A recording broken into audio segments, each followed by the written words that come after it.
ಸರ್ಕಾರಿ ಶಾಲೆಯ ಶಿಕ್ಷಕಿಯೊಬ್ಬರು ಬೇರೆಡೆ ವರ್ಗಾವಣೆಯಾಗಿದ್ದಕ್ಕೆ ಶಾಲೆಯ ವಿದ್ಯಾರ್ಥಿಗಳು ಕಣ್ಣೀರು ಹಾಕಿದ ಘಟನೆ ಚಿತ್ರದುರ್ಗ ಜಿಲ್ಲೆ ಮೊಳಕಾಲ್ಮೂರು ತಾಲೂಕಿನಲ್ಲಿ ನಡೆದಿದೆ.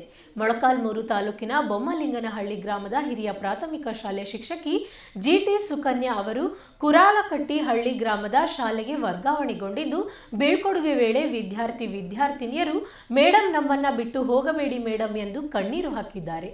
ಇನ್ನು ಜಿಟಿ ಸುಕನ್ಯಾ ಅವರು ಶಾಲೆಯ ಮಕ್ಕಳಿಗೆ ಹಿಂದಿ ಜೊತೆಗೆ ಸಮಾಜ ವಿಜ್ಞಾನ, ಪರಿಸರ ಅಧ್ಯಯನದ ಬಗ್ಗೆ ಮನಮುಟ್ಟುವಂತೆ ಪಾಠ ಮಾಡುತ್ತಿದ್ದರು ಎಂದು ನೆನಪು ಮಾಡಿಕೊಳ್ಳುತ್ತಾರೆ ಶಾಲೆಯ ಮಕ್ಕಳು.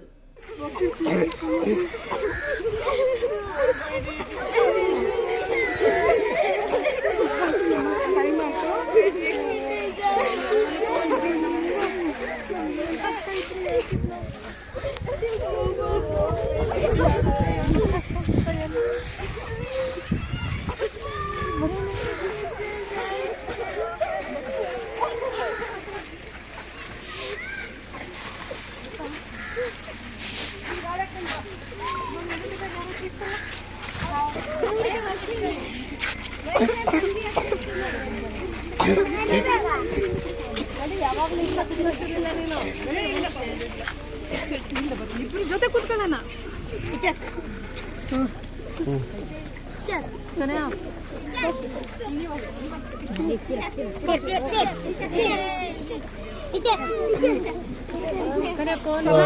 ಎಲ್ಲರೂ ಚೆನ್ನಾಗಿ ಓದ್ಬೇಕು.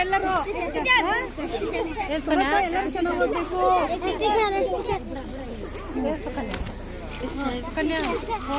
ಮಾಡ್ತೀನಿ. ಎಲ್ಲರೂ ಚೆನ್ನಾಗಿ ಓದ್ರಿ. ಇದ್ಯಾವ್ದು ಇದು? ಕೊಡು.